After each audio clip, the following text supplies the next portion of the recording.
And this size yoga block, this block is also quite hard, so it's comfortable. But if your block is very soft, maybe it's easier to use a gym step if you're training on the gym, or maybe grab one thicker book that you don't mind stepping on and using that instead.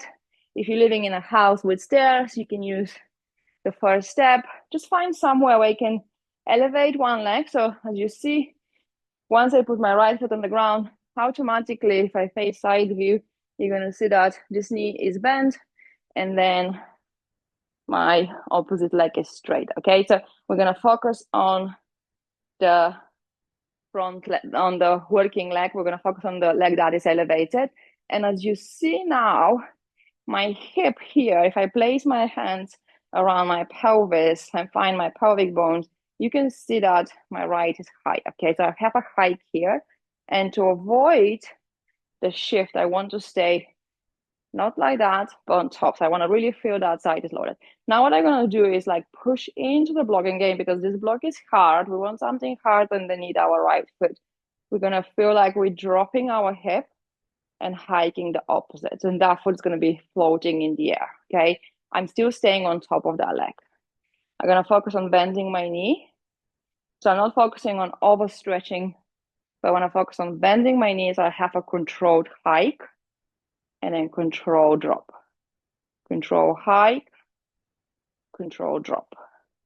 More weight is on top of the block.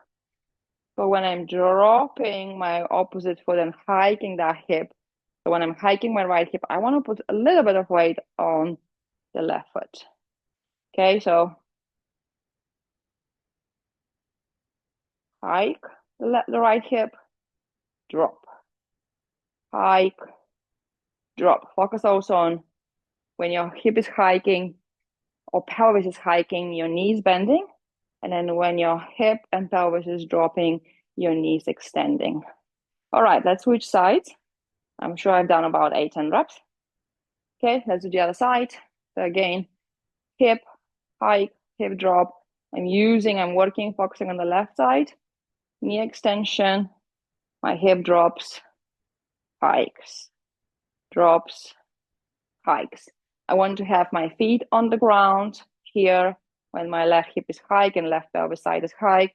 And then I want to have my right foot off the ground and trying to think about, I want to really make my left side long, okay, instead of like just twisting through my spine. So focusing again on the left side, staying long, short, long, short, or like maybe it's long, short.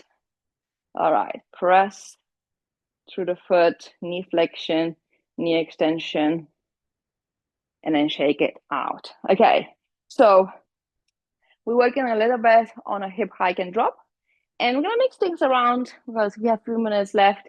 So we're gonna focus also on lateral shifting now. Okay, so we're gonna start with two different variations. We did only one last time. We're gonna again mix things a little bit of. So I want you to focus on your feet. Again, if your toes are overlapping, if you have a bunion, or maybe your second toe is overlapping with your third or first toe, put a sock between the space of your big toe and second toe, so your big toe is a bit more straighter.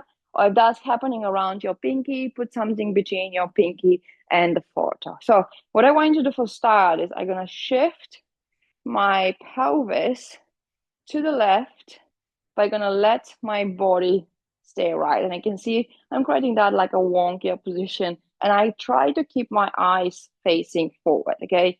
But then I'm gonna do the opposite. So I'm gonna start shifting a little bit of weight to the right. I'm allowing my right knee to be soft so it's not locked and get my upper body to the left. So I'm gonna switch.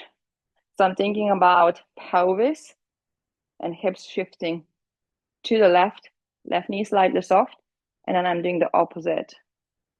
Shift, shift, like that, okay? So that looks a little bit weird, but it's a good practice just to sense like how your pelvis and upper body can move in different directions. So you can have your hands in a different position. I can also think about shifting my rib cage to the left, and you can see how this gives me pelvis shift to the right, and then shifting my rib cage to the right, and my pelvis moves. Okay, so let's do maybe a few more. So shift, shift, shift. Now we're gonna move everything together. So if I stay centered, my body weight is between both legs. I want to let my body go, everything goes to the right. And this is gonna require a little bit more of a knee flexion, okay? So I'm not sitting, I'm not tucking under, but I'm shifting and I'm just letting my body is upright. As you see, I'm not leaning back or forward, but this requires a bit more knee flexion and then shifting to the other side, which is going to require knee extension. So we want to focus on creating movement from one side to the other.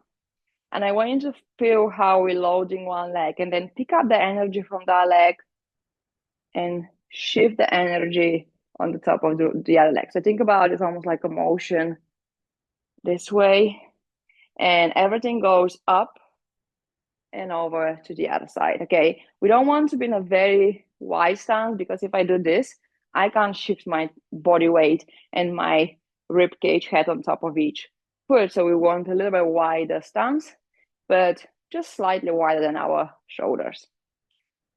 I think that the camera lost a focus, so hopefully it's okay. Maybe my eyes are a little bit tired today. All right, so everything shifts. We can start maybe reaching. So if I'm going to the left, I reach my right arm up. And if I go to the right, I reach my left arm. So see if that reach helps you to shift your body. And one thing to avoid is rotation. I don't want you to have shift like that. We're not rotating, okay? Everything moves just sideways. Maybe there's a little bit of rotation, but in general, we want shoulders to be in line and hips to be in line, not turning, okay? All right, let's check it out. So we did a hike and drop. We did side to side. And let's finish with a cool down and use the flexion, extension, and posterior anterior tilt of the pelvis as a cool down, but also just a reminder that we can move in that direction as well. So what we're gonna do is, for start, I just want you to tuck your toes under, okay? And then reach slightly forward. So my hands are slightly in front of my shoulders. So I've got space to extend my hips a little bit. And when we're going into that more extended hip position, I want you to also think about your chest is a little bit lifted, and we have a little bit of lower back arch or lower back extension. And then what we're gonna do, we're gonna pressurize the toes. We're gonna push into the base of the hand, so more weight towards the base of the hand, and we're gonna allow flexion to happen. So we sit low, and then pushing to the toes, moving forward. Chest is slightly up, or think about your chest bone is up. So not your head, I mean your chest, and then going backwards, okay? So we're creating a little bit of extension, and then we're trying to sit as low as we can, as back as we can, so we can create a little bit of flexion, okay? So that's option one. And then I want you to do it with less tension and just let your body move. Breathe through your nose. And then from there, we're gonna relax the top of the feet. We're gonna bring the hands a little bit closer to us, so underneath the shoulders, so slightly away.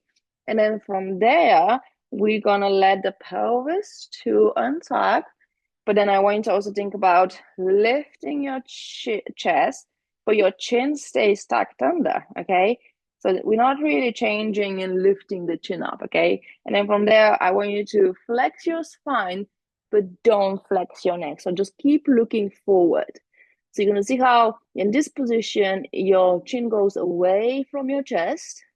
And then when I create a extension or pelvis anterior tilt, but we don't want to lift the head. So just lift the head, follow your spine, okay? If that's new for you, it could take a little bit of practice. And then also make sure you've got a little bit more weight underneath the inside of your hands. So on the index finger and the inside of the hand, not just towards the pinky, okay? So let your head Follow. Okay. And then the third option is going to be basically doing the cat and cow, the regular cat and cow, where everything is flexing, dropping the chin. And then try to get extension through your spine first. So first I'm focusing pelvis, lower back, upper back, and then I'm going to lift my head up. And then again, I'm going to focus on my spine first, the lumbar and thoracic spine, and then the head. Head to be last, okay? Because a lot of people moving so much through the head, but not enough through the body, okay? So just take a few more breaths here, and that's actually going to be our active stretch for the end of the session. All right. I hope you enjoyed this workout. And if you have any questions, please let me know. You can send me a message, you can send me an email, and we're gonna have a full body session next time. And then at the end of the week, we're having a dynamic conditioning workout. So we are progressing the workouts from the previous year. But if you're new to just workouts, don't worry. We are still starting from a basic level, and we're gonna be building the exercises and the workouts through the months until the end of the year. Have a good day, and I'll see you soon. Thank you. Bye.